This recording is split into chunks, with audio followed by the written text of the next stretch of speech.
Akyem Oda bato mpesi asomra shebejani Alexander kwesi akwa na dodo na freno game changer na ose afi abato nyameye ya domo anya kra no omunchemu be eduokono 90% de wode bema party no ewo Akyem Oda mpesi aso Adom kase etwasui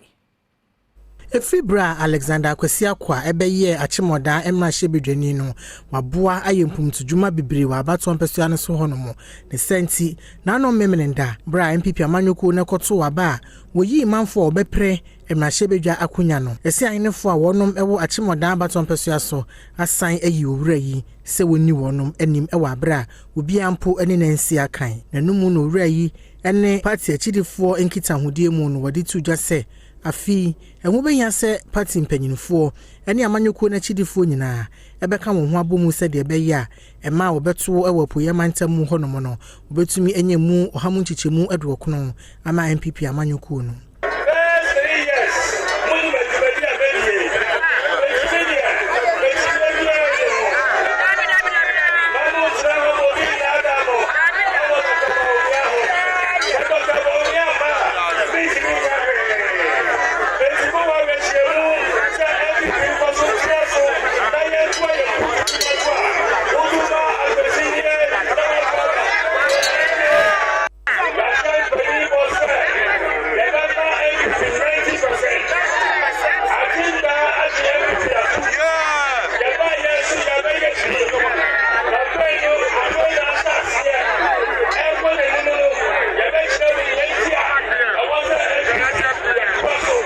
Kojo ampabe eye panyini a woda NPP amanyoko nano ewa Akyem Oda abato mpesi aso wonom etenetene wompo mu wiye no ono so de to achidifo nyina anim se